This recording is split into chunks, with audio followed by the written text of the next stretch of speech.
who's been our registrar for quite a few years, and he's going to talk about the history. I've asked David Parks to come and talk because he's the one that organizes all the operations, not only for this meet, but for most of the PCR meets that are up this way, and for at least 2 nationals, and I think he's working on number 3, which is next year in Santa Clara. I've also asked Seth Neumann, who's been our fearless leader and moderator, to help moderate the panel and talk a little bit about the LDSIG. And I've asked Byron Henderson, who's been our consultant par excellence, to make some comments about design, and as the layout design special interest group editor, I think he has some special things he can tell us about that. So that's basically what the panel's going to be. I've asked them all each to talk for maybe about 5 minutes or so, and then we're going to be open to questions from you here in the audience. And I don't know whether John said it's live streaming, so we may get questions from live streamers too, if there's somebody out there. We get questions already. Okay. So we've been told ahead of time, the panel members, that if we get a question from one of you, we will repeat that question so that everybody online can also hear it. And I think, and I'll check with John again, but they live stream these. But if you want to go back and look at it again, or if you have friends that haven't seen it because they missed that 3:30 time here, it's online anyway. You can go back and see it later. So I highly recommend the TSG media stuff. There's some really great things out there. John's been doing a whole series with Jack Burgess that is just excellent, and he does some great tours of layouts. If you haven't been to all the layouts, you can take the tour online. It's just a wonderful new way of experiencing our wonderful hobby. So I guess the panel members would like to assemble at the table.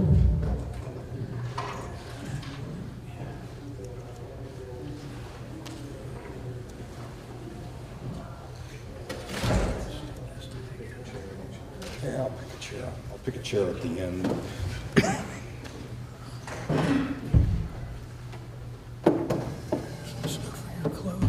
Oh, thank you. Your parole hearing will now begin. You okay with these numbers? Okay.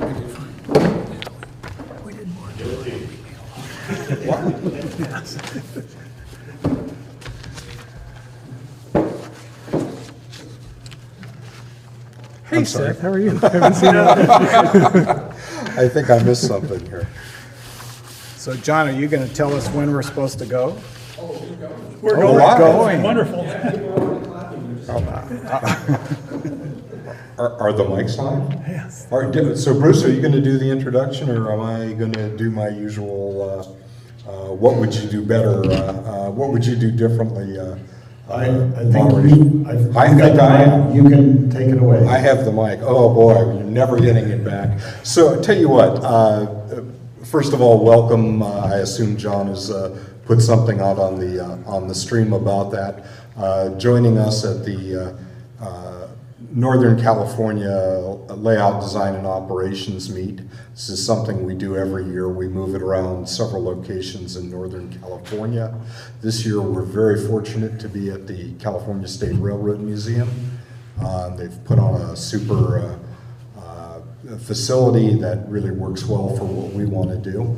And I've got with us, or we have among us, several panelists who have been involved in putting on the SIG meets in recent years, recent probably going back to 2000, which is about when I started chairing them. 1998. 98? Yeah. Is that the first one I did? Yeah. You're kidding. Time flies.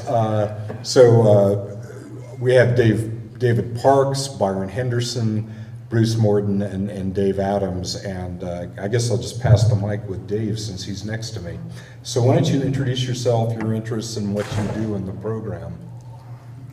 Okay, hi, I'm Dave Adams, and I'm basically a modeler, quarter-inch scale, narrow gauge, Denver, Rio Grande, Western, and have been building and trying to operate a layout for the last 30 years and been having a lot of fun doing it. And it's been the association with this group that's really helped out my development in that area an awful lot. So this is one of the things that went on. So what I want to do is talk just a little bit about the history of this whole meet.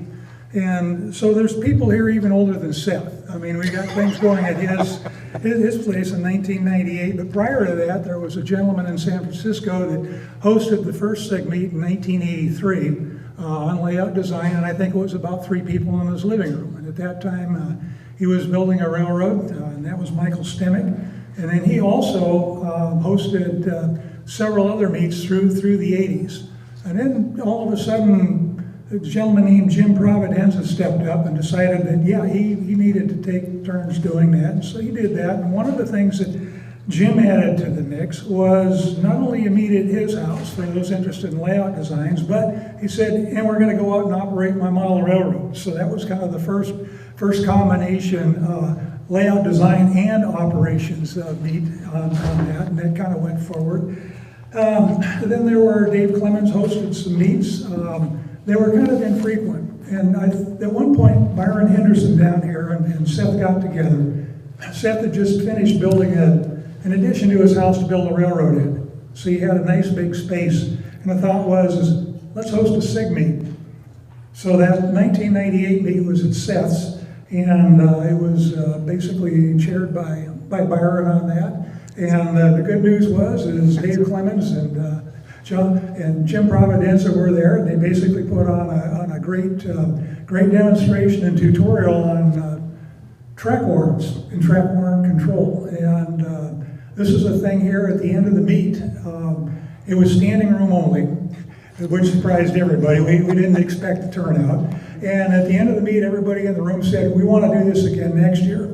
So out of 1998, this event has been put on annually, and people keep coming back. And as the program has grown, it went from just a single day to, let's do a single day and a day of operations, and then, let's get together Friday and put together a tour on that and do something Friday. So it's just evolved and expanded over time. And I do want to mention a couple of other things. For anything to go, there's got to be a hardcore group that says, this is fun enough to go through the pain of putting it on. And so that's, if you're looking at this up here, this panel right here is pretty much that core group that's been involved in every single one of these things since 1998. And then there's some folks that aren't here that were involved in the early years that moved out of the area, and some other folks that just couldn't be here this time that are part of it. But it's it. So one of the things I'll say is if anybody wants to pick up, say, registrar position, I'm open to stepping down. Periodically retire. I've already retired from my real job, so retiring from this would be okay too. You won't get away that easily. Okay. So I'm not. I don't think I was at the 1998 adventure at Seth's house, but I know I've been coming to these for quite a while. Probably somewhere around 2000, 2002. Pretty close. And we obviously outgrew Seth's layout room. He put a layout in it, so it makes it really crowded, But what we ended up doing was going over to the Santa Clara Depot and using the facility there at the South Bay Historical Society. Yeah. And it was a wonderful room. It was a little chilly at times, but when we started packing in close to 100 people in there, it warmed up pretty rapidly. Yeah. And it was nice because we had an N scale and an HO scale layout right there, and prototypical trains running back and forth. There was still a railroad yard there, which isn't there anymore. I'm actually almost a Southern Californian. I kind of found out about this meet. I drive all the way up from just east of Santa Barbara to come to these, and it's always been great. But somewhere along the line, Seth or Byron, somebody said, you know what, we got to have a special layout design challenge. So we started the challenges, I can go back at least to 2004. And what we usually did was just set up a theme. The challenge was, okay, so you need to model the South Pacific coast, and you have to do it in a garage, and you have to be able to park your car in the garage, and while you're at it, come up with an operating scheme. And so we've done that quite a few years. I worked with Dave Adams a couple of days ago to try and fill in my blanks. I had about 9 or 10 of them, and he came up with the rest, so we've got everything from 2004 all the way to last year.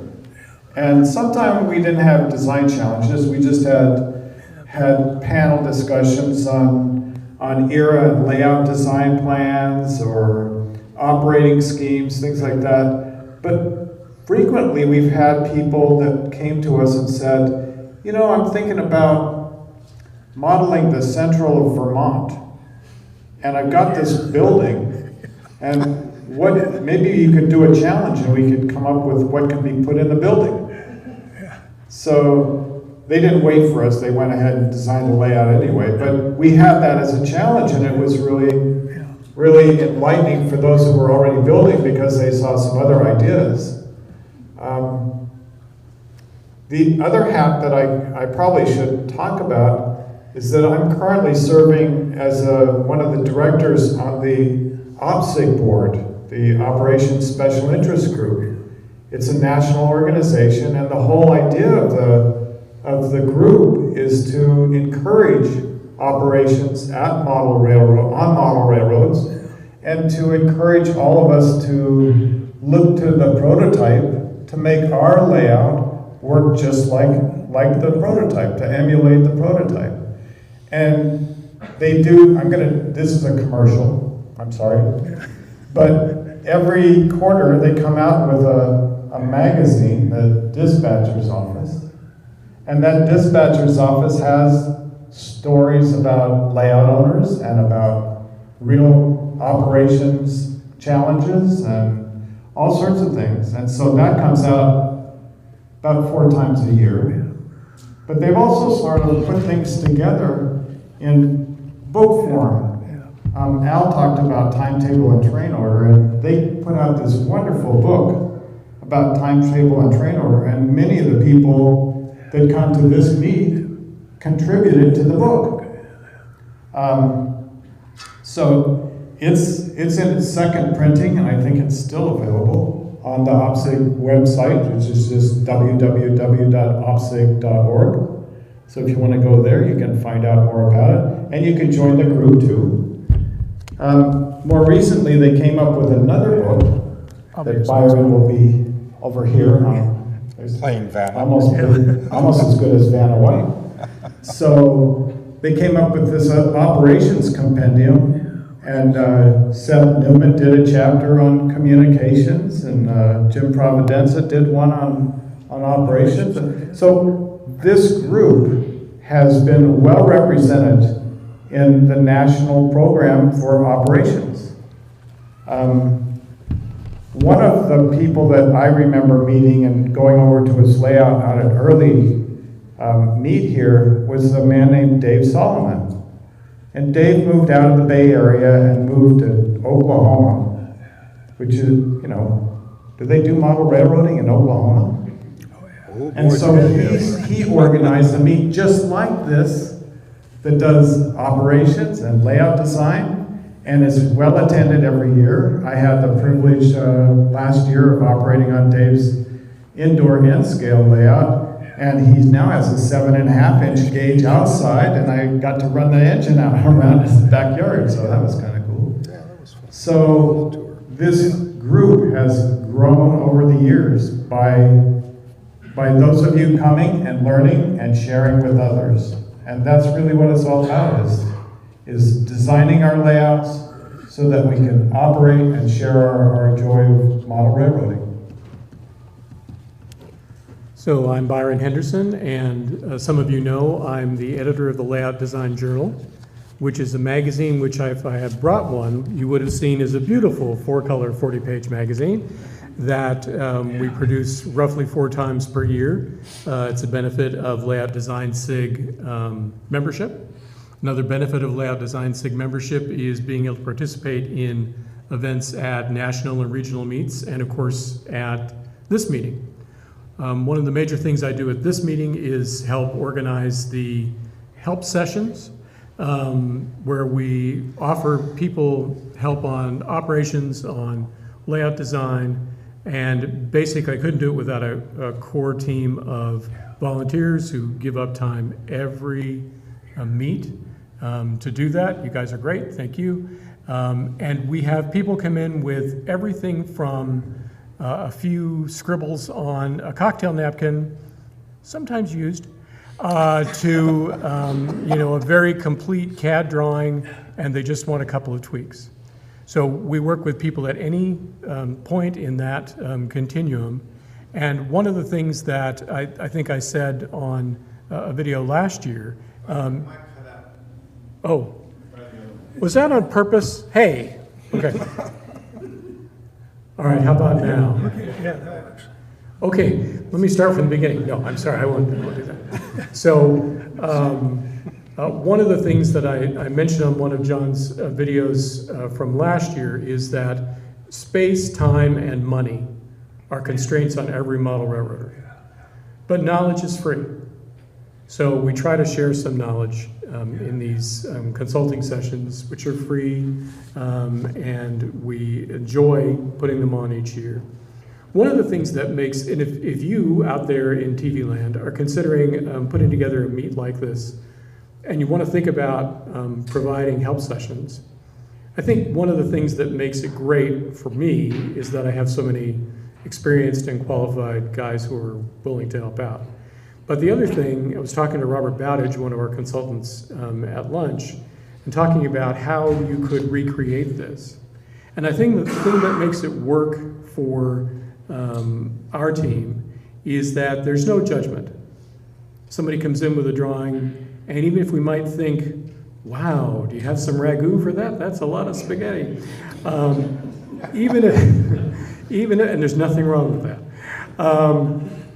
Even if the first glance is, wow, this is going to be tough, our guys listen more than talk at first and hear what the help seeker is trying to do.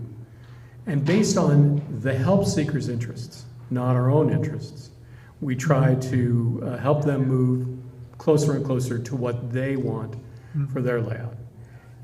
I think it's very helpful to the help. How many got help sessions today? It's a lot for those of you in TV land. Were they helpful? They're all raising their hands. How about that? So we enjoy helping, and we enjoy it, and we think folks benefit from it.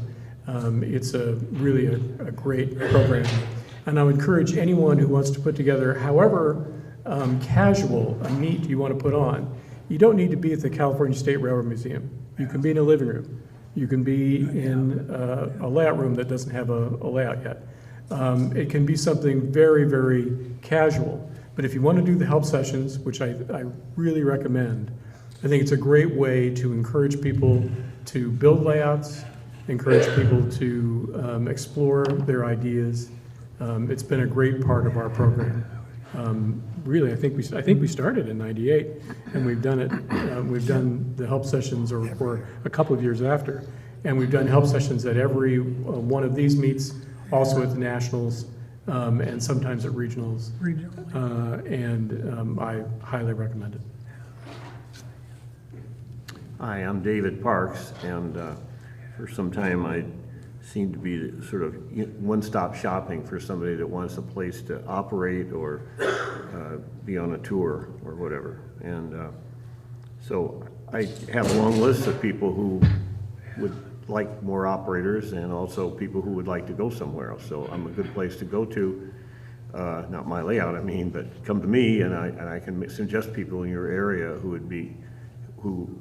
would be glad to have you as a crew, or maybe suggest some crew members if you'd like some.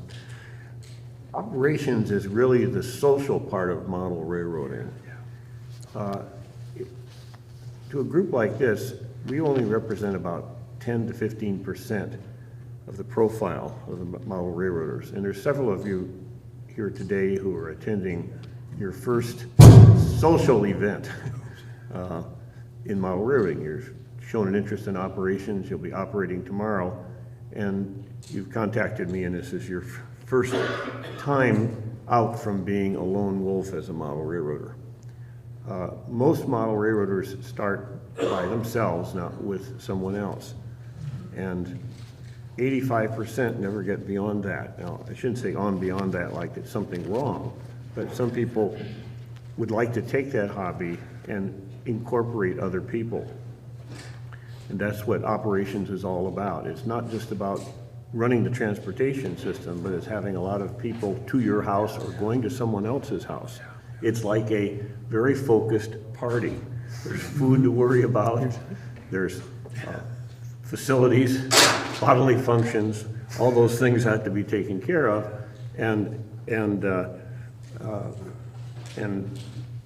regulated and organized in some way. One of the things in recruiting people to be at your op session or choosing the place you'd like to go is the special skills that you don't have that you'd like to have somebody associated with your layout who supply those special skills, or you have a special skill and you'd like to apply that to many different railroads. Operating at somebody else's layout is a good way to find out and suggest to them, would they like this new thing? I know how to do it. Or you invite somebody, sometimes on purpose, who knows how to do one of those special things. On my layout, I can think of many parts of the layout. For instance, the communication structure, infrastructure, all done by Seth down at the other end of the table. One day I wanted something new, and I realized I didn't know my own layout well enough to how I would add this. So I waited till Seth was on vacation. And I came back and I thought, now I'm forced, I have to learn how this communication system works to add a new line or a new feature at the time. When I came back, Seth removed it. He says, I didn't meet the standards of, what's the AT&T?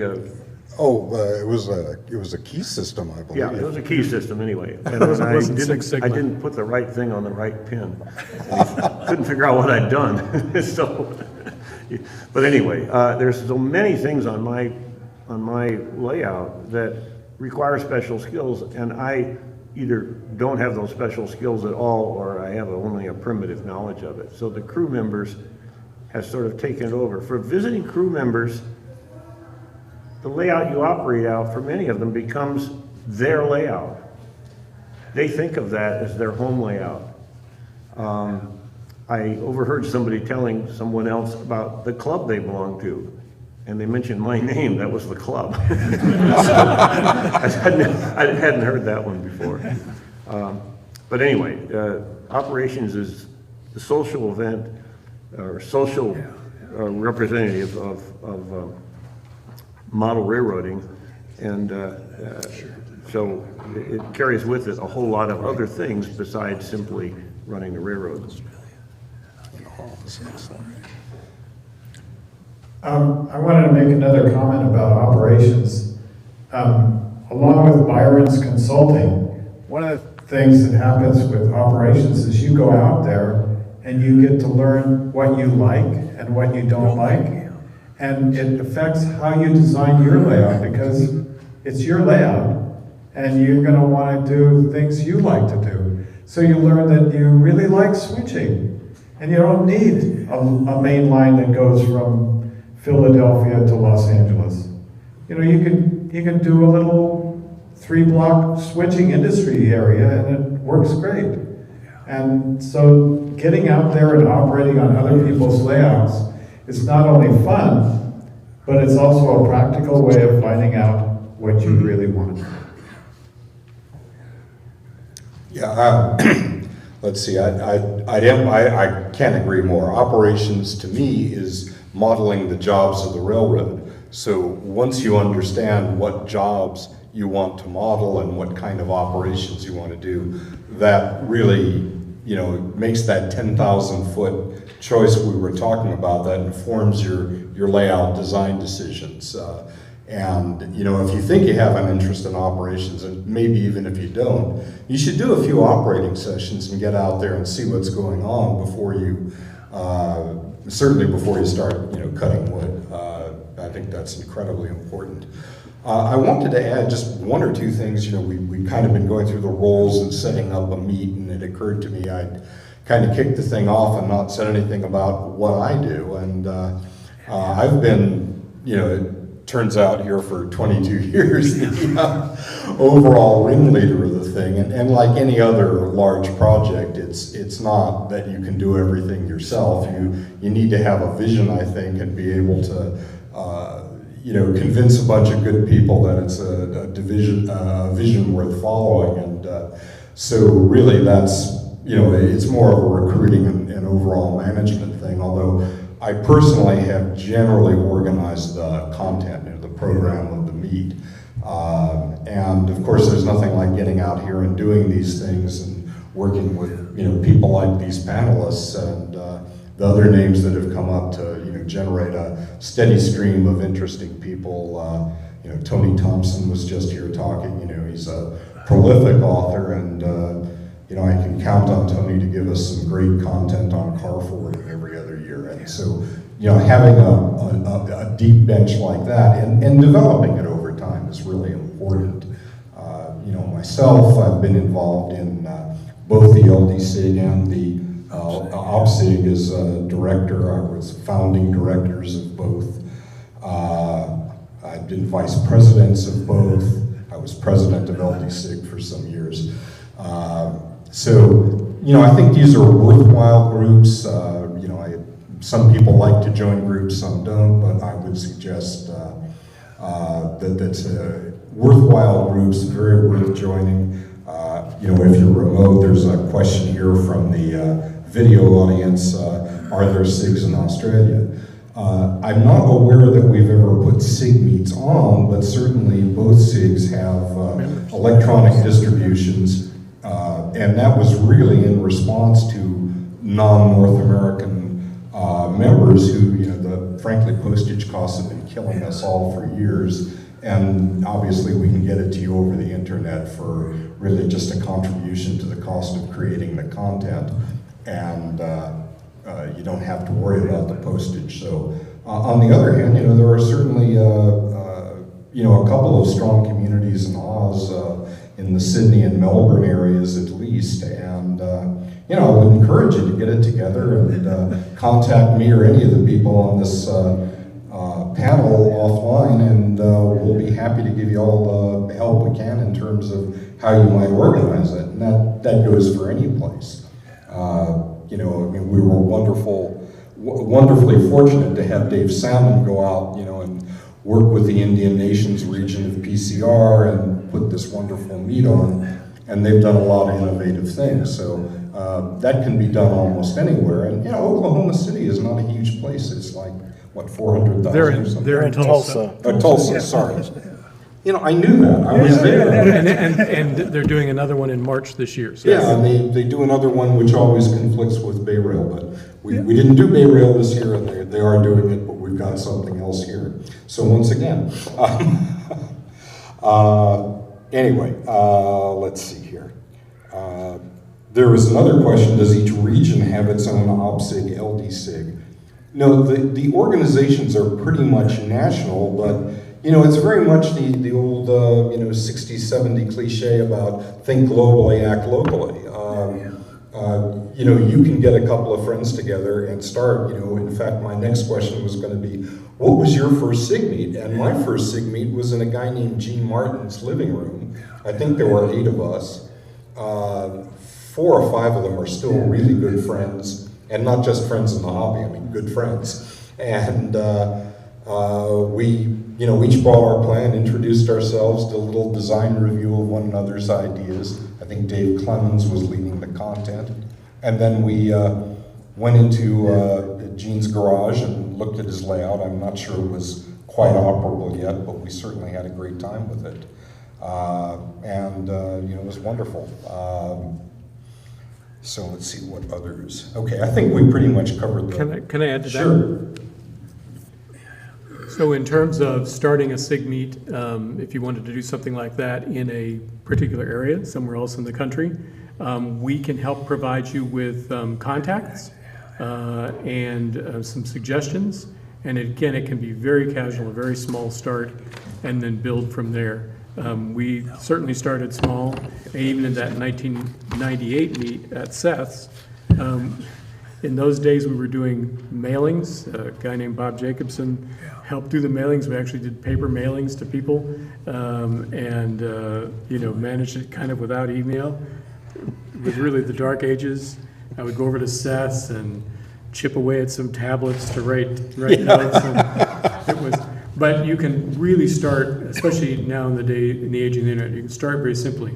And we will help. The layout design SIG and the operation SIG will help to get you the materials. And again, it can start very, very small. It doesn't need to be as big as this. It may end up growing like this, but you can start very simply, and we will help. And so, what was your first SIG meet? Was that one? That one in your in my layout room? Yeah. So we go ahead. Yeah, that was the same for me. As a matter of fact, they had to make on the you're supposed to put somebody put the interest. It was pre-printed just like these are, and two people came up to me.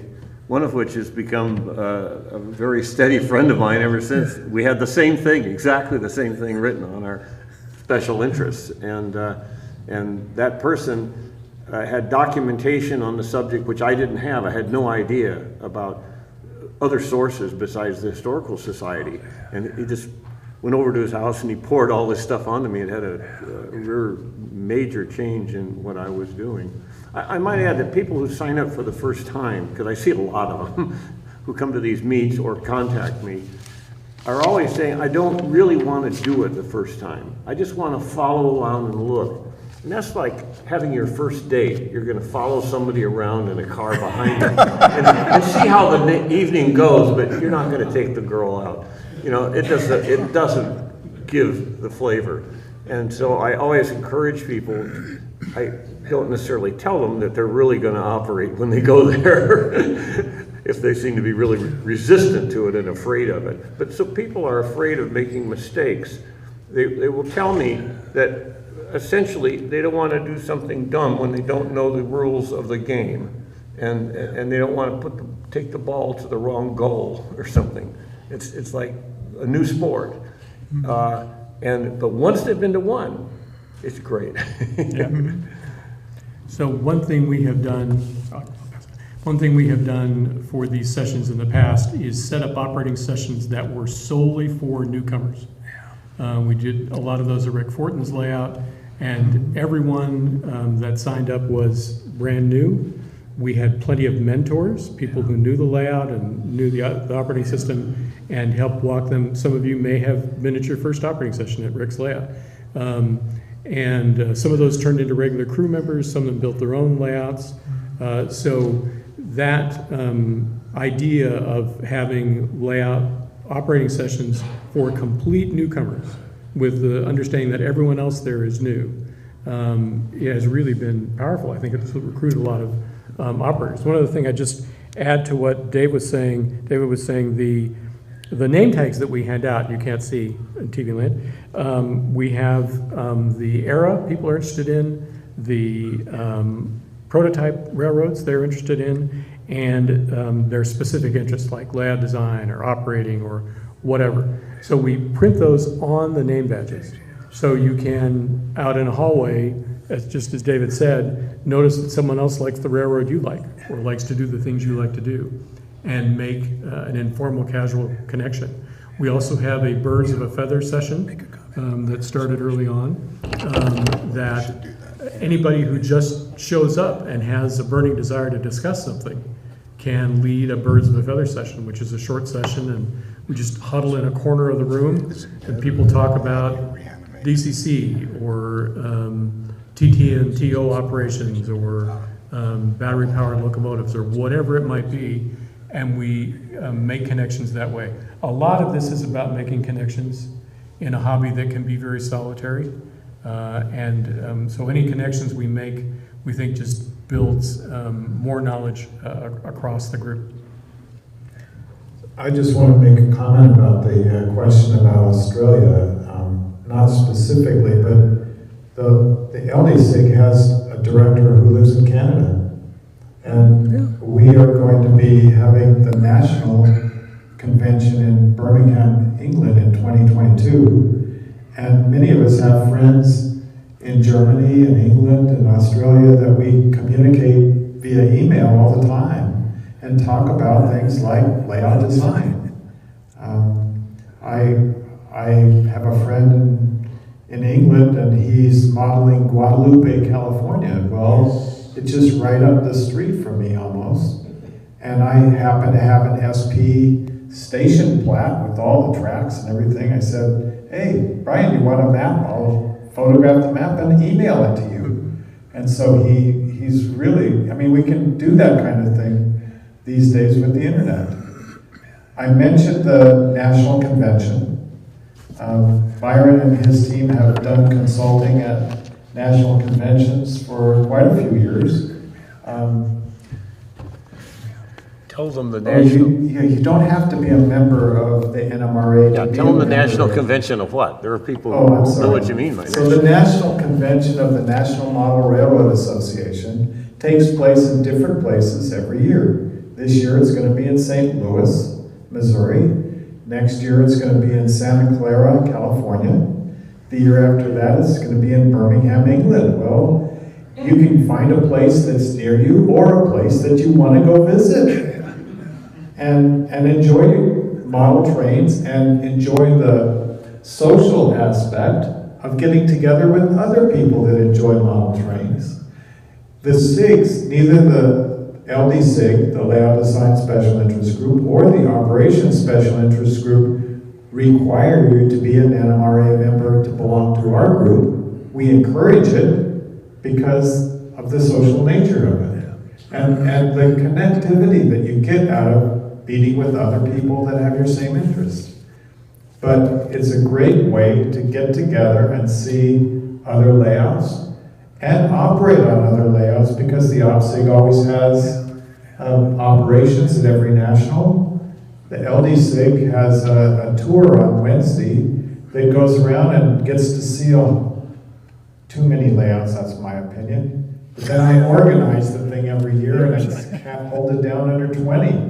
I don't know, but you always get to go out and see some of the most amazing layouts in the country, anywhere where it is. Are you planning on doing that for Birmingham? Go ahead. The LDSIG has discussed it, and we're in contact with people in England, and the OPSIG is also working on things like that too. There is a move by some people here in the States to have mini meets, multi-regional meets here in 2022, but I think most of us are encouraging the same kind of meet over there. Their layouts are a little different than ours. They're really good at doing what I call a fiddling layout, where you have one station and some tracks going by and different trains go by, and then they have a fiddle yard right behind the wall that runs all the trains. But they don't have a lot of room most of the time. Not that we always do either. We can't always be able to have a purpose-built building out in our 10-acre plot behind us. So you never told us, what was your first SIG meet? I can't remember. I'm getting too old.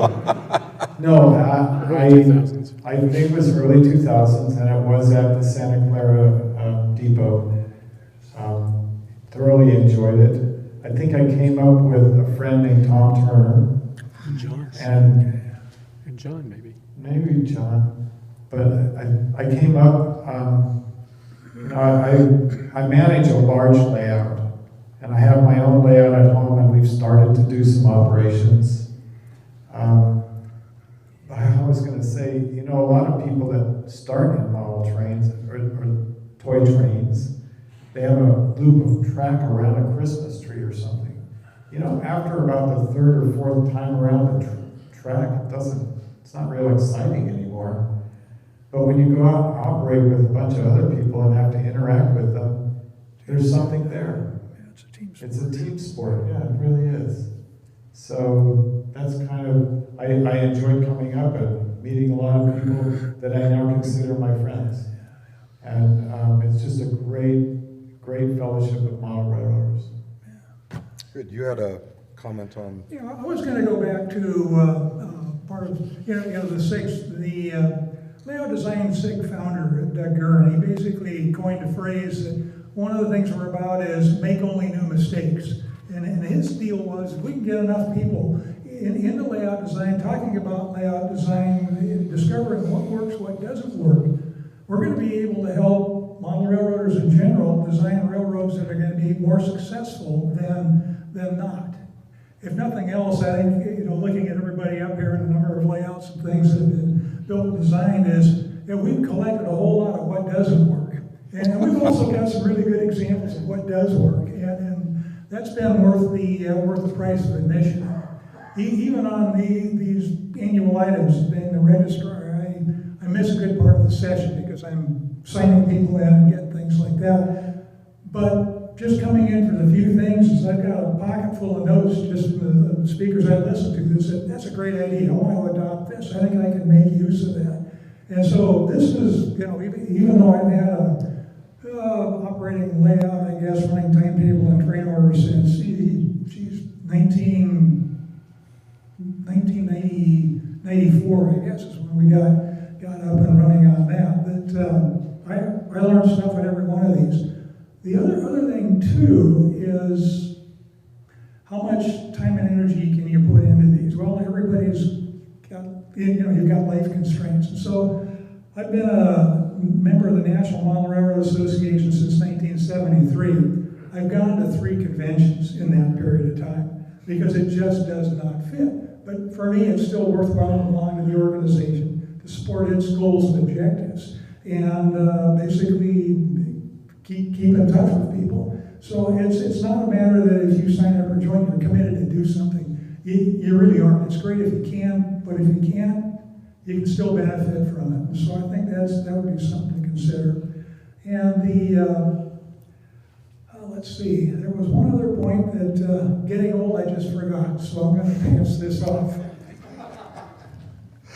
Yeah, that's, well, at least, one other comment on NMRA, and I know very often that's controversial. A lot of people feel it's just not something they want to be involved with, but something I mentioned to the audience here in Sacramento earlier today is one of our sponsors or supporters over the years, and this goes very far back into the time I've been the chairman of the group, has been insurance. Yeah. To come into a public facility like this, generally you need to provide a certificate of insurance. Now, NMRA has a program to do that, and our local region has supported us just strongly forever. And there's not been a year going back to somewhere in the early '00s that I didn't send a message to the then president of PCR saying, yada yada, Northern California SIG meet, need insurance certificate, and haven't instantly got a response of, absolutely, I'm behind it, need to get a quorum, we'll go get it happen, and have a letter for the CSRM or the City of Mountain View's Rec Center or whatever organization it is. So even, if you think, well, my region really isn't that into ops or design, you may find that they are very interested in providing another activity for their members and will be very supportive of you. So, they get another, content-rich activity for really nothing more than writing a letter. Most regions are very strongly in favor of that. You then build upon that relationship to do SIG activities at the regional conventions, or you can build them from the ground up if there's less infrastructure, depending on where you are and where you are in relation to the center of gravity in your region. So that kind of answers the question of, what are you doing in Australia, or what am I doing in certain rural parts of the US or Canada? Let's see, so we've got just a few minutes left. Let me kick one open here. Just kind of a fun thing. What did you learn, from one of these meets? Or can you give us an interesting anecdote as a result of something that happened at one of these meets that you kind of took back to your layout? Do I have a volunteer here, or am I going to just shove this in someone's face? It wasn't at one of these meets, but I guess I can do this anyway. I went to the National Convention in 2009. It was in Hartford, Connecticut, and as a part of the OPSIG operations, I got to operate on a layout that was owned by Sudro Brown, who passed away a couple of years ago. Yeah. It was pretty much a plywood Pacific, and I got assigned to the paper plant. He had two different operations in the paper plant. One was the tissue plant, and the other was a craft paper plant. So they had different requirements, and I had a small yard, basically an industry staging yard, and I had to switch the cars out back and forth, and it kept me busy for 3 hours. It wasn't that I was flustered. It was just a lot of back and forth and interesting work. And then what I had to do was do a transfer run to the local yard and then come back again. And it was, the support yard was great. So I came away from that thinking, that would fit really well with the diatomaceous earth mine that I'm operating on my layout. So I had learned something on this plywood Pacific that somebody else had done back in Connecticut that applies to my layout here in California. And that's the kind of thing that happens at these meets and at operations, is that you get to, if you think outside the box a little bit, the same kind of operations goes on in a lot of different places, but in similar ways. And so that was one of my learning experiences. Oh, so we have 15? These design challenges that we've made, I know of at least 2 of them that have been constructed because I've helped with both. One of them is the ocean shore, and Pete Cresson is a good friend of mine, and I traded his software talent for my track talent on his layout, and he helped with software on mine. And Michael Milligan, who is doing Oakland Terminal. There may be others, those I know about because those people have crossed my path after they're building those. So for those of you who don't realize what this is, who've been here before, you know about it, but this challenge is, as Bruce said, you create a situation and then people submit designs that would fit that situation and meet the criteria, and then the audience and the panel criticizes it. Constructively, lovingly. Right, so you've got to not be bothered by that. But anyway, some of these have actually, as I pointed out, I know of 2 that have been made, and maybe others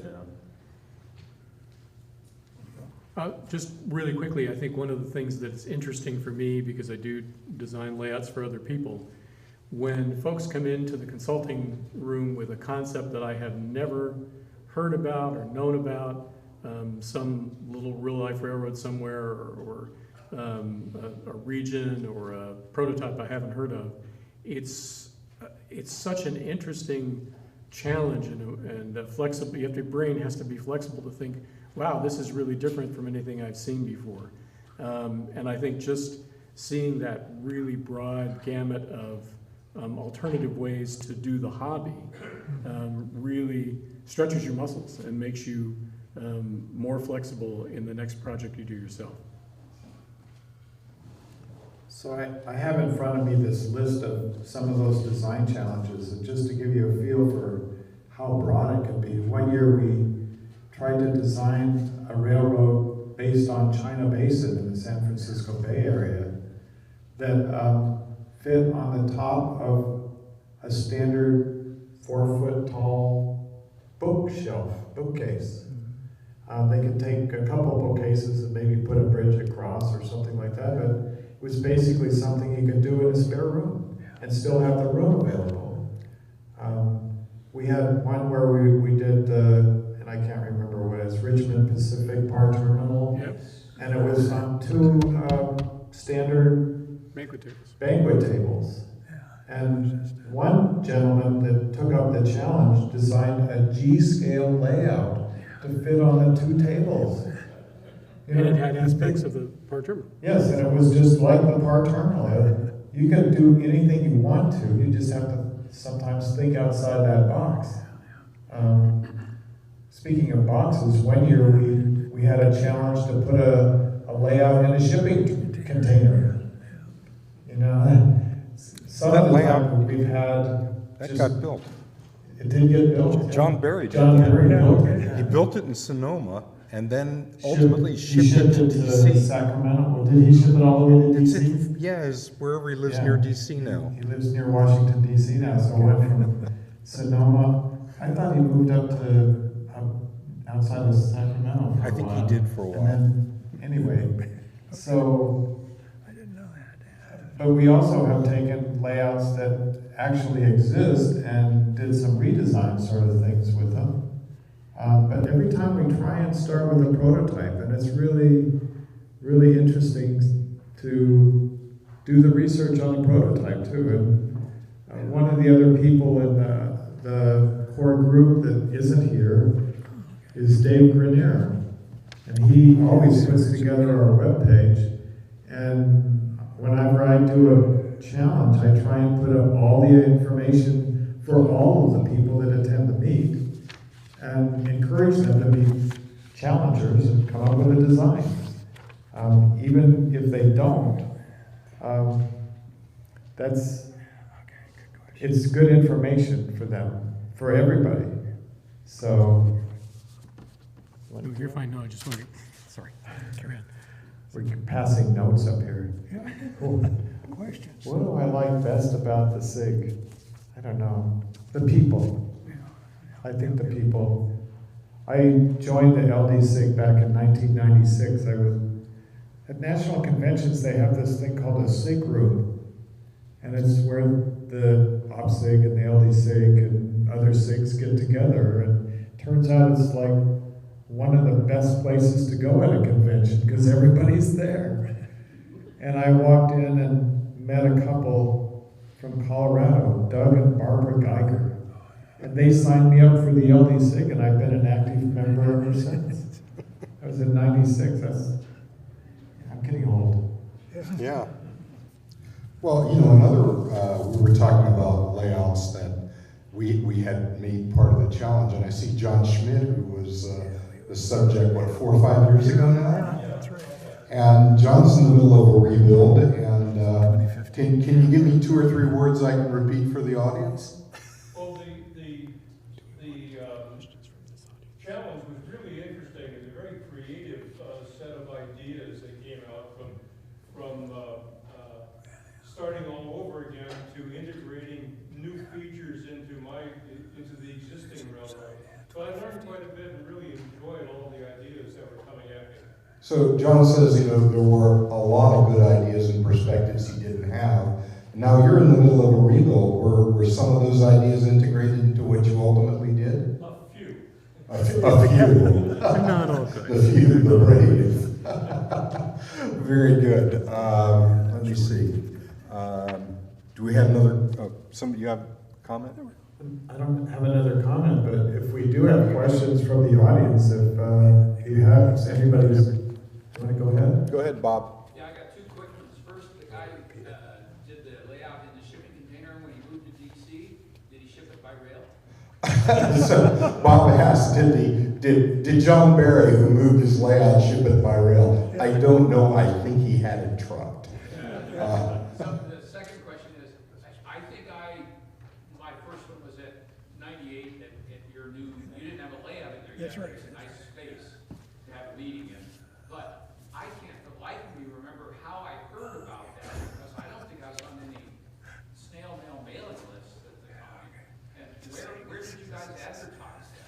So the question was for the infamous 1998 Seth's empty layout room where we expected 40 people and got 80. How did we publicize it? I think we used the snail mail list to all the usual suspects.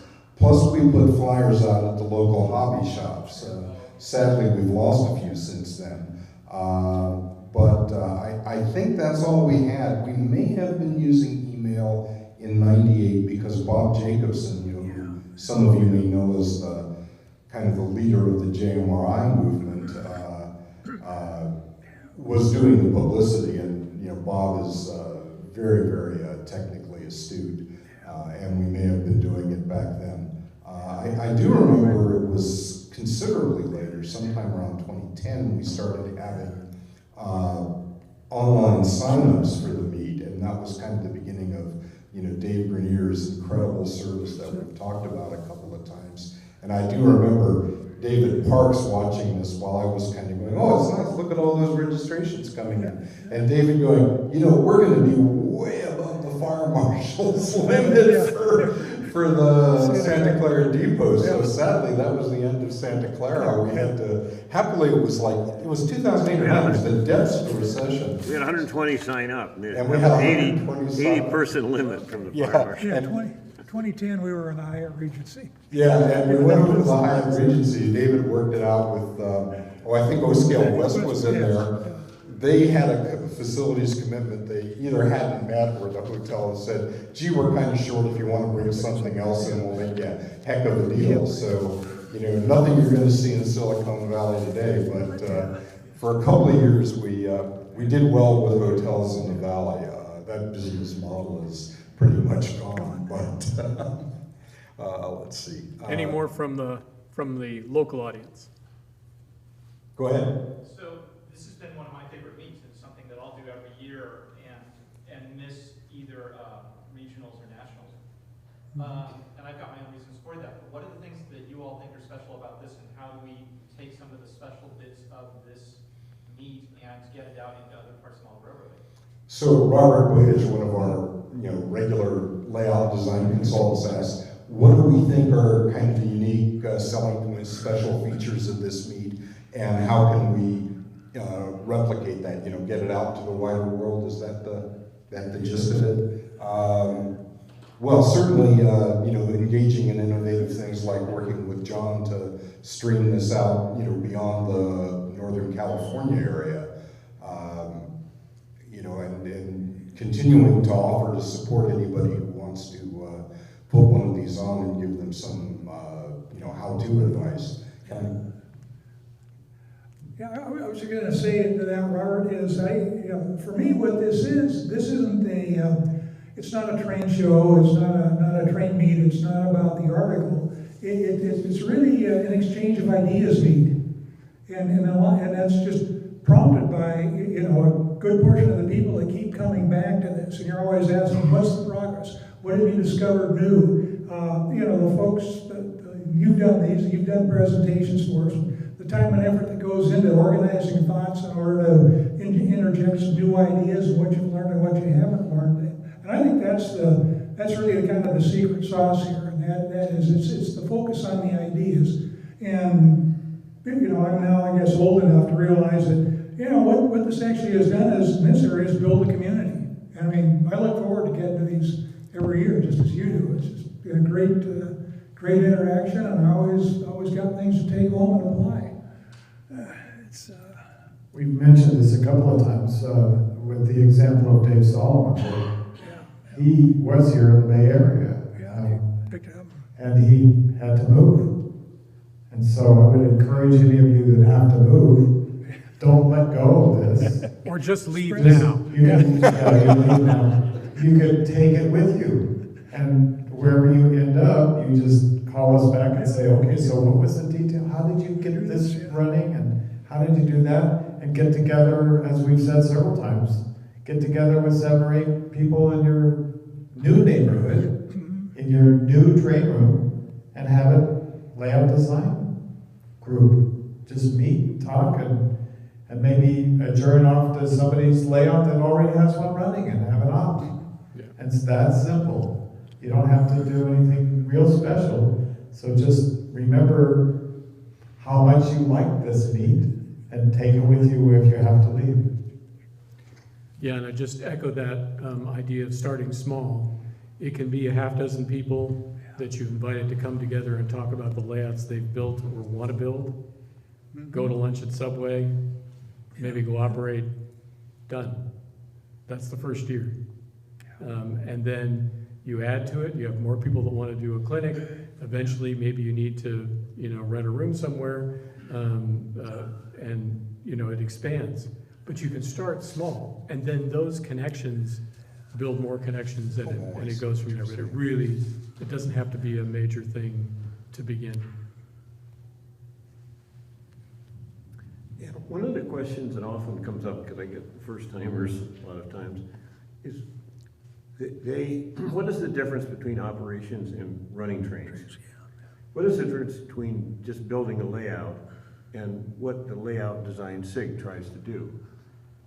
And as I understand it, and you may understand it differently, the layout design SIG is to design layouts for prototype operations and to emulate the prototype. No.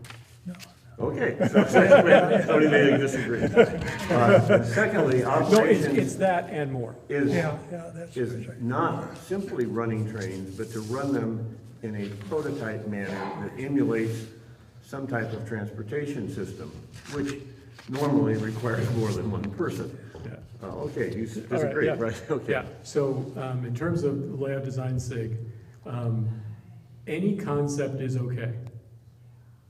They're all okay. There are no bad layouts. Okay, there's a couple. But that's not important now. So the layout design SIG wants people to design layouts that meet their interests today and in the future. And so by making only new mistakes, that's really the idea. I have this Christmas tree. I can help with that. We'll make it into a walking afterwards. layout. We'll discuss it afterwards. But no, there are some people whose concept is, I want a rail fan. There are people whose concept is, I want to do Middle Earth Railroad. There are people whose concept is, I want to do a layout of, the 23rd century. Those are different kinds of concepts than what we usually think of. They aren't necessarily operations related, but they can meet the needs and interests of that builder. And that's what the layout design SIG wants to do. A lot of them are operations layouts, absolutely. But there are lots that aren't. And we certainly don't want to exclude anyone who's not interested in operations, but who wants to build a layout. That's finding how to make those successful too, is a big part of what the design SIG is about. Well, that's going to be my takeaway from this, because I didn't know that. All right, good. Okay, all right. We've learned something. We've all grown today. Got another question? What about contacts of people who attend these events so there can be interaction? I could speak to that. So the question was, what about contacts of people who attend these events so there could be continuing communication? We used to do that. In today's world, we don't. So one of the ways I would suggest that if you want to make contact with other people, there are online opportunities. There are groups, IO groups for both the Operation SIG and the LDSIG. Those are good ways to reach out.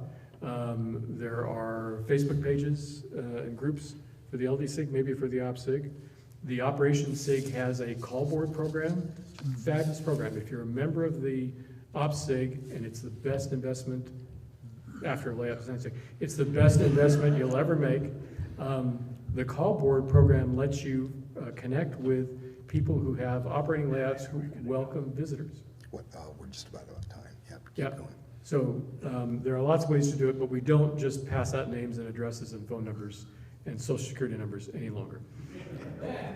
Real quickly, I was approached by somebody here at this meet today, and I gave them a card with my email address because we have a common interest, and so that's another reason to come to these meets. So Byron and David shared the name tag, and it has our interests on it, our home railroad and everything like that. So if you look at people's badges, you can connect with them here at the meet and ask them personally for their information, and that makes the contact, and they'll probably share other contacts as it grows. The same thing with the meet. You start small, and it gets to be an annual, fairly large, complicated event. Did you want to? Okay, so we're just about out of time. Let me add one comment to this last discussion, and then Dave Adams just gave me some stats for this meet, which I'll share with you. After operating layouts, in terms of layout design advice, usually the thing we see the most of are what I would call display layouts or club layouts. And I would say there's been a pretty steady theme over the years at these meets and our participation in the Pacific Coast regions meets of clubs trying to come up with operating schemes, or clubs rebuilding or modifying or expanding and wanting to get some operational potential, but still having to deal with their display constraints. Many of them, get a very sweet deal from the local Parks and Rec department if they run for the public a certain amount of time. So they have, some special needs. They've got to be ADA compliant. They've got to be able to operate while allowing the public good access. Obviously, if they're going to bring the public in, they want it to be a great experience for families, which is wonderful. We love to recruit families. It just keeps everything going, and it's just a lot of fun to have the kids around. So, we're not just about being operations purists. Although, a lot of us kind of drift that way over time. But not everybody. But not everybody. You don't have to, and it's not judgmental, not at all. So this year we had 67 attendees, which is pretty good for a meet not held within the core of the Bay Area. For those of you who are not from Northern California, Sacramento, while it was the terminus of the original transcontinental railroad and has tremendous historical value, is kind of a schlep, because most of us drive on the infamous I-80, and that's kind of a downer. We'll typically do 100, 110 in the core of the Bay Area, within the mountains ringing the Bay. But this is good. This is really good, and it's great to be able to get out and see local layouts that are in Sacramento that most of us from the Bay Area don't see that often. And it's great to be able to make new friends from the Central Valley. So of our 67, about 80% were recidivists. We had 13 first-timers. Let's see, people having attended 1 or 2 previously was 9, 3 to 5 were 13, and then we get down to the hardcore 6 or more, 36. Let's see, here's our marketing information. This is important for those of you planning to put on your own meets elsewhere. 55 came because they attended in the past. 6 learned about it from the OPSIG IO group, 7 from the LDSIG IO group, 4 from the Pacific Coast Regions IO group, 9 from the PCR's master calendar. The PCR has an excellent website that's a real good tool for communicating with its members. The branch line is I would say the paper copy, but it's distributed electronically these days. Let's see, MRH 3, Layout Design Journal 3, none from the dispatcher's office this year, very bad. Word of Mouth 8, others 6, and let's see, layout hosts, we had 13 open for layout tours.